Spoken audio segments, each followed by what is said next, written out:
తెలంగాణ. పెద్దదన్వాడ గ్రామస్తులందరికీ హృదయపూర్వకంగా నమస్కారాలు తెలియజేస్తున్నాను. ప్రత్యేకించి ఈ ఇథనాల్ ఫ్యాక్టరీ ఇక్కడ ఉండొద్దని ధర్నా చేస్తున్నటువంటి పెద్దదన్వాడ, చిన్నదన్వాడ, నగునూరు, నసనూరు, మాందొడ్డి, పచ్చర్ల, తుమ్మిళ్ళ, గార్లపాడు, రైటింగ్ జర తేడా ఉన్నది.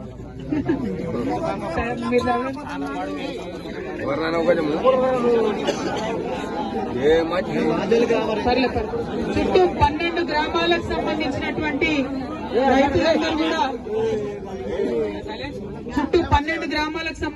రైతులందరూ కూడా మరి ఇథనాల్ ఫ్యాక్టరీ వస్తుంది, ఇథనాల్ ఫ్యాక్టరీ వస్తే మాకు ఇబ్బంది అవుతుందని చెప్పి మీరందరూ మాట్లాడుతూ ఉన్నారు.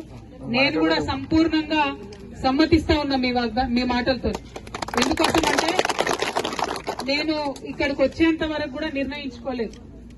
గవర్నమెంట్ అనుమతి ఇచ్చిన తర్వాత మరి రైతులందరూ గొడవ చేస్తున్నారు అనుకున్నా. కానీ ఇక్కడికి వచ్చి చూస్తే ప్రత్యక్షంగా మొత్తం ఇప్పుడు నేను అన్ని మండలాలు తిరుగుతూ వస్తున్నా.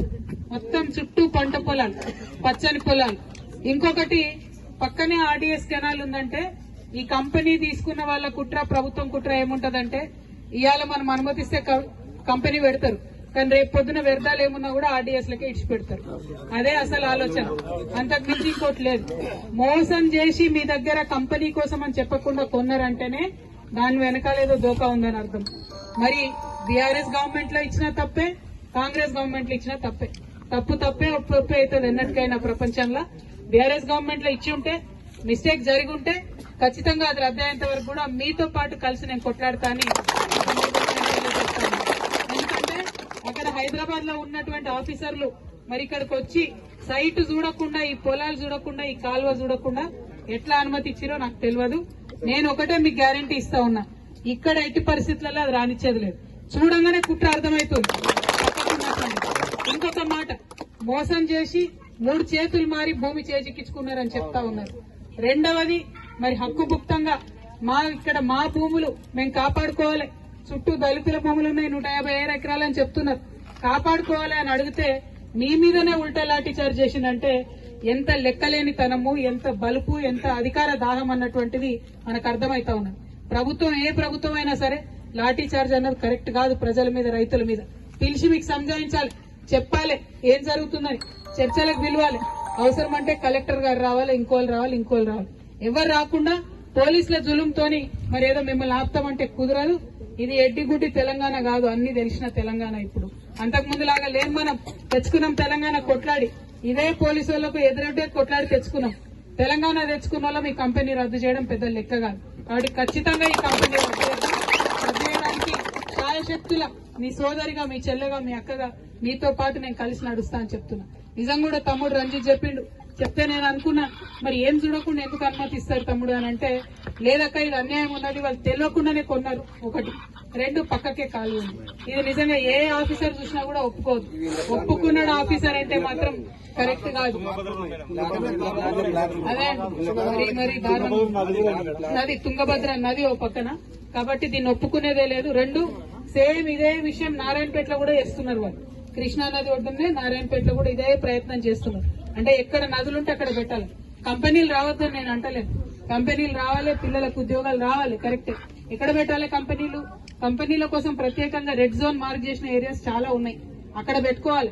ఇట్లా ఖాళీలు చాలా ఉన్నాయి, అక్కడ పెట్టుకోవాలి. ఉద్యోగాలు ఇవ్వాలి, ఇతరాలు ఇవ్వాలి, ఏం కాదంటే. కానీ పచ్చని పంట పొలాల మధ్యలో పెట్టడం మాత్రం నిజంగా అభ్యంతరం తెలపాల్సినటువంటి విషయమే. ఇంకొక మాట కూడా నేను చూసిన, మొత్తం వస్తుంటే కంప్లీట్ గా మీ రోడ్లు అయితే మీ ఓపిక ముక్కాల రోడ్ల మీద ఎట్లా పోతున్నారు అసలు. చాలా భయంకరమైన రోడ్లు ఉన్నాయి. ఏం లేదు, ఇసుక దోసుకొని తినడానికి అలవాటు పడ్డారు. ఆ టిప్పర్లు తిప్పుతున్నారు, ఇంతింత గొంతులు వడ్డున్నాయి రోడ్ల మీద. పిల్లలు కూడా అలా వాడిపోతున్నారని చెప్పారు నాకు వచ్చినప్పుడు మధ్యలో గ్రామస్తులు. నేను ఈ రోడ్ల విషయంలో కూడా ఇక్కడ ఉండే పెద్ద నాయకుల్ని ఖచ్చితంగా నిలదీద్దాం. ఇది మన ఉమ్మడి మహబూబ్ నగర్ జిల్లా అంటే ముఖ్యమంత్రి జిల్లా. మరి ముఖ్యమంత్రి జిల్లా ఎంత అందంగా ఉందో ఈ రోడ్లను చూస్తేనే అర్థమవుతుంది. ఒకసారి ఆయన వచ్చిండ ఈ మధ్యలో ముఖ్యమంత్రి అయినా రాలేదు కదా, ఎన్నికలు అయిపోయిన తర్వాత ఇప్పటిదాకా రాలేదు. అంటే మన గద్వాలు, మన అలంపూర్ల గోస ఆయనకు పడతలేదని అర్థం, అంతే కదా. కాబట్టి పట్టేటట్టు, ఆయనకు అర్థమయ్యేటట్టు తప్పకుండా ముఖ్యమంత్రి గారు మెడలు వంచేటట్టే మనం ప్రయత్నం చేద్దాం. మీరు మాత్రం పోరాటాన్ని వదిలిపెట్టకండి. ఏదో కేసు వేసిరని చెప్పారు, ఆ కేసు మాకు ఇస్తే కొంచెం మంచి లాయర్లను పెట్టుకొని గట్టి కొట్లాడదాం కేసు కూడా. ఎందుకంటే ఇక్కడ ఎక్కడ కూడా చూస్తే అసలు ఫ్యాక్టరీ పెట్టేటట్టు పరిస్థితి లేదు. పొలాల మధ్యలో పెట్టడం అయితే ఒప్పుకునే అవకాశమే లేదు. మీ అందరికి కూడా నేను కోరేది ఒకటే, చాలా సేపటి నుంచి ఎండలు అందరూ ఎదురు చూస్తున్నారు. మేము కూడా అంత రైతులు చూసుకుంటూ వస్తున్నాం. తోవంట మక్క రైతులు చూసినాం, వాళ్ళకి ఇబ్బంది పాపం. 30 రోజులైందట, తెచ్చుకున్నారు, అక్కడ కొనుగోలు కేంద్రంలో కూర్చున్నారు, బస్తాలు ఇస్తలేరు, కొనుగోలు చేస్తలేరు. కలెక్టర్ గారికి మాట్లాడినాం, ఒక్క రోజులో అయ్యేటట్టు చూడండి అని చెప్పినాం. ఖచ్చితంగా అది జరుగుతుంది. ఎక్కడి సమస్య అక్కడ మాట్లాడుకుంటూ వెళ్తున్నాం. అధికార యంత్రాంగాన్ని, ప్రభుత్వాన్ని కదిలిస్తున్నాం. తెలంగాణ జాగృతి అనే సంస్థ మీకు తెలుసు, 20 ఏళ్లకెళ్ళి నేను మీ మధ్యలోనే ఉన్నా. తెలంగాణ పోరాటంలో ఉన్నా, బతుకమ్మ ఎత్తుకొని ఊరూరికి తిరిగి బతుకమ్మ చేయాలని అందరు చెప్పుకుంటూ తిరిగినాం. 20 ఏళ్లకెళ్ళి చేస్తున్నటువంటి సంస్థ కాబట్టి జాగృతి జనం బాట అనే కార్యక్రమంతో పెట్టుకున్నాం. తమ్ముడు అన్నట్టు వాళ్ళ ఓట్లు లేవు, ఓట్ల కోసం రాలే నేను. వాస్తవానికి ఊర్లలో పంచాయతీ ఎన్నికలు ఉన్నాయంటే మేము ఈ జనం బాట కార్యక్రమం హైదరాబాద్ లో చేసినాం. ఎన్నికలు అయిపోయినాయంటే ఇక్కడికి వచ్చినాం. ఎందుకంటే ఓట్లు వేయించుకొని పోయేటోళ్ళు అవతల పడతారు, కానీ మళ్ళీ మీ సమస్య ఏందని అడగడానికి మన దగ్గరకు వస్తలేదు. అలవాటు కావాలి, అది తెలంగాణ రాజకీయం మారాలి. ఓట్లున్నా లేకున్నా నాయకులు ప్రజల మధ్యలో ఉండాలని బలంగా నమ్మేటటువంటి వ్యక్తిని నేను. అందుకోసమే ఎన్నికలు అయిపోయినాకనే వచ్చిన మీ దగ్గరికి. ఈ సమస్య చూసిన దగ్గరుండి అర్థమైంది. పక్కనున్న తుంగభద్ర పోయేటప్పుడు కలెక్టర్ కూడా మాట్లాడతా నేను. ఖచ్చితంగా ఇది రద్దయ్యేంత మటుకు మీ వెంటనే ఉంటా. నాకు సంతోషం అనిపించింది. తెలంగాణ ఉద్యమకారులు మరి ముందు నుండి పాదయాత్ర కూడా చేసినామని చెప్తున్నారు. ఆర్డీఎస్ లో ఉద్యమకారులందరూ కూడా ఉన్నటువంటి నేల అని చెప్తున్నారు. మరి అనుకోకుండా ఒక చిన్న సంఘటన జరిగింది, మీకు నిజం చెప్పాలి నేను. ఎందుకంటే బీఆర్ఎస్ పార్టీలో కూడా నేను లేను, నన్ను తీసేసింది. ఆ విషయం మీ అందరికీ తెలుసు. ఆ విషయం తెలుసా? అందరూ తెలుసా? ఓకే. కాబట్టి ఆ ముచ్చట చెప్తున్నా. నేను జాగృతి పేరుతో సపరేట్ గా కార్యక్రమాలు చేస్తున్నా. ఎందుకంటే 20 ఏళ్ల నుంచి నేను మీ మధ్యలోనే ఉన్నా, ఇక ముందు కూడా మీ మధ్యలోనే ఉంటా. అందులో వేరే ఆలోచన ఏం లేదు నాకు. అందుకోసమే మీ దగ్గరకు వచ్చిన. అయితే అదే చెప్తున్నా, నెక్స్ట్ విషయం అదే చెప్తున్నా. అయితే ఇప్పుడు మనకున్న పెద్ద గోస ఏంటంటే, అంతకుముందు మనకు చంద్రబాబు నాయుడు గారితో లొల్లు ఉంటుండే ఆంధ్ర పాలకులని. ఇప్పుడు ఆయన శిష్యుడు వచ్చిండు, ఆయనతో ఇంకో లొల్లు ఉన్నది.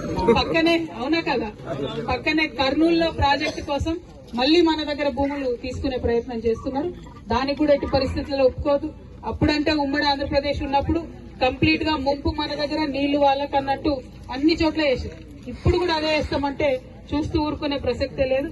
అది ఆ ప్రాజెక్ట్ అయినా సరే, గుండ్రాంపల్లి ప్రాజెక్ట్, గుండ్రేవుల ప్రాజెక్ట్ అయినా సరే, అది రద్దయ్యేంత వరకు, ఇథనాల్ ప్రాజెక్ట్ రద్దయ్యేంత వరకు మీతో పాటు కలిసి నడుస్తా అని మళ్ళొకసారి మీకు మాట ఇస్తున్నాను.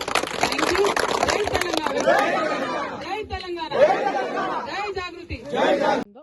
ఆ రాజోలిబండ డైవర్షన్ స్కీమ్ యొక్క మొత్తం కెపాసిటీని వాడుకుంటలేమనేటటువంటి ఉద్దేశంతో ఈ తుమ్మిళ్ళ ప్రాజెక్టు కట్టి ఆర్డీఎస్ నుండి ఎక్కడెక్కడైతే రైతులకు నీళ్ళు వస్తాయో ఆ నీళ్లు ఖచ్చితంగా వచ్చేటట్టు, ఆయకట్టును స్థిరీకరించేటట్టు, అదేవిధంగా మొత్తం 16 టీఎంసీల కెపాసిటీని వినియోగించుకోవాలనే ఉద్దేశంతో కట్టబడినటువంటి ప్రాజెక్టు. ఇది తెలంగాణ రాష్ట్రం వచ్చిన తర్వాత ఆర్డీఎస్ స్కీమ్ని స్ట్రెంథన్ చేస్తూ 1 ఇయర్లోనే కమిషన్ అయ్యి సక్సెస్ఫుల్గా పూర్తి చేసినటువంటి ప్రాజెక్టు. కాకపోతే ఇందులో 3 మోటార్లు ఉంటే కేవలం ఓన్లీ ఒకటే మోటార్ వాడుతూ ఉన్నారు. ఇంకా 2 మోటార్లు వినియోగించేటటువంటి పరిస్థితి లేదు. ఎందుకంటే అంతకుముందు పాత కాలువలు ఏవైతే ఉన్నాయో అవి కాలువలు చిన్నగా ఉన్నాయి. వాటిని పెంచుకోవడం కానీ, మోడర్నైజేషన్ చేసుకోవడం కానీ, ఏది చేయాలన్నా 2 సమస్యలు ఉన్నాయి. ఒకటి, పైన ప్రాంతంలో ఉండేటటువంటి రైతులు దాదాపుగా 1 సంవత్సరం పాటు వారి యొక్క పంటలు మానేసుకొని కాలువలు పెంచాలి కాబట్టి ఆ రైతాంగం అభ్యంతరం చెప్పిండ్రు. 2, వీటిని కాలువలు పెంచుదాము, మోడర్నైజేషన్ చేద్దామంటే ఇక్కడి నుంచి మొదలు పెడితే చివరి కంట కూడా మనకు మొత్తం చిన్న కమతాలు, చిన్న రైతులు, దళిత రైతులు ఉన్నటువంటి పరిస్థితి కనబడ్డది. అందుకని ఆల్టర్నేటివ్గా మల్లమ్మ కుంట అని ప్రపోజ్ చేసిండ్రు. ఆ మల్లమ్మ కుంట దగ్గర ఏదైతే ల్యాండ్ అక్వైర్ చేయాలన్నారో అక్కడ కూడా అదే సమస్య వచ్చింది. అందరు కూడా చిన్న సన్నకారు రైతులు ఉన్నారు, వాళ్ళు భూములు ఇవ్వడానికి సిద్ధంగా లేరు అనేటటువంటి సమస్య వచ్చింది. మరి ఇవన్నీ వచ్చిన తర్వాత మరి ఎట్లా నీళ్లు రావాలి, ఎట్లా మనకు కృష్ణాలో నిజంగా 16 టీఎంసీలు ఉన్నటువంటి వాటా, దీనికి ఏం వివాదం లేదు, ఆల్రెడీ మనకు హక్కుభుక్తంగా ఉన్నటువంటి వాటా, దీన్ని ఎట్లా వాడుకోవాలి అనేటటువంటి విషయంలో మరి ఎప్పుడైతే ఈ ప్రాజెక్ట్ కట్టిన తర్వాత కూడా ఆ యొక్క గోల్ ఫుల్ఫిల్ కాలేదో ఆ తర్వాత కూడా దీని మీద ఇంతవరకు ఆలోచన సాగలేదు. ఇది నిజంగా దురదృష్టకరం. ఎందుకంటే ఇంకా చివరి ఆయకట్లో ఉన్నటువంటి రైతులు, యాక్చువల్లీ ఈ నీళ్లు ఆలంపూర్ దాకా పోవాలి. మానవపాడు మండలంలో కూడా సగం మందికి వస్తున్నాయి, ఇంకా సగం ఊర్లకు రావడం లేదు. అంత దూరం వరకు కూడా పోవాల్సినటువంటి నీళ్లు ఇప్పుడు పోలేకపోతున్నాయి. దీనికి ఆల్టర్నేటివ్ ఏంటి అంటే ఇప్పుడు ఉన్నటువంటి శాస్త్రవేత్తలు చెప్పేటటువంటిది ఈ అదనంగా ఉన్నటువంటి మోటార్లను వాడుకోవడానికి ఒక 40 కిలోమీటర్లు పైప్ లైన్ వేయాలి.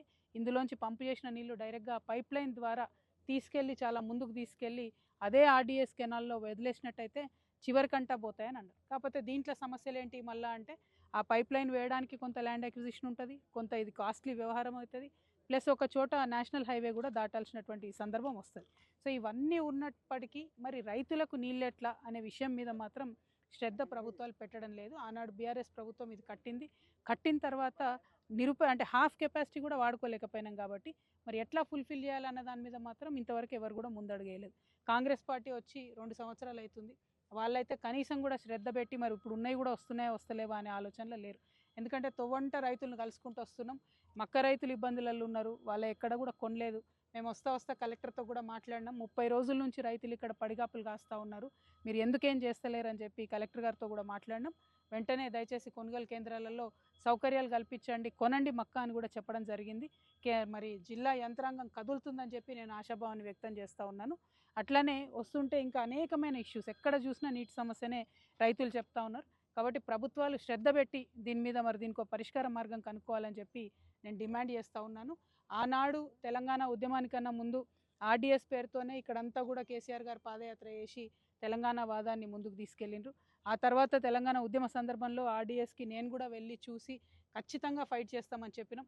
రాష్ట్రం వచ్చిన తర్వాత తుమ్మిళ్ళ రావడం జరిగింది. ఇప్పుడు ఈ తుమ్మిళ్ళ మరి మొత్తం అది కూడా ఫుల్ఫిల్ అవుతలేదు కాబట్టి మళ్ళీ ఒకసారి ఇక్కడ నుంచి మేము పోరుబాట పడతాం. అవసరమైతే ఒక 6 నెలలు గడువిస్తాం ప్రభుత్వాలకి, వాళ్ళు ముందుకొచ్చి సమస్య పరిష్కరించినారా ఓకే, లేదంటే మొత్తం ఆర్డీఎస్ తుమ్మిళ్ళ అంతా కూడా మళ్ళీ మేము కూడా పాదయాత్ర చేయాల్సిన పరిస్థితి వస్తుంది. ఎందుకంటే ఖచ్చితంగా ఇక్కడ ఉండేటటువంటి ప్రజానికం సఫర్ అయినరు, ఒక 60 ఏళ్ళ నుంచి బాధపడుతున్నారు, ఇబ్బంది పడుతున్నారు. ఇంకా కూడా పరిష్కరించలేకపోతే తెలంగాణ వచ్చినాక 12 ఏళ్ళకు కూడా పరిష్కరించలేకపోతే ఈ ప్రజలు మాత్రం మనల్ని క్షమించరు. కాబట్టి కాంగ్రెస్ పార్టీకి మేము హెచ్చరిక చేస్తూ ఉన్నాం, మీరు తొందరగా 6 నెలల లోపలికి దీనికి సొల్యూషన్ ఏందో వెతకండి, దీని పరిష్కార మార్గం ఏందో చూడండి, రైతులకు నీళ్ళు వచ్చే ఆలోచన చేయండి. Thank you. జై తెలంగాణ.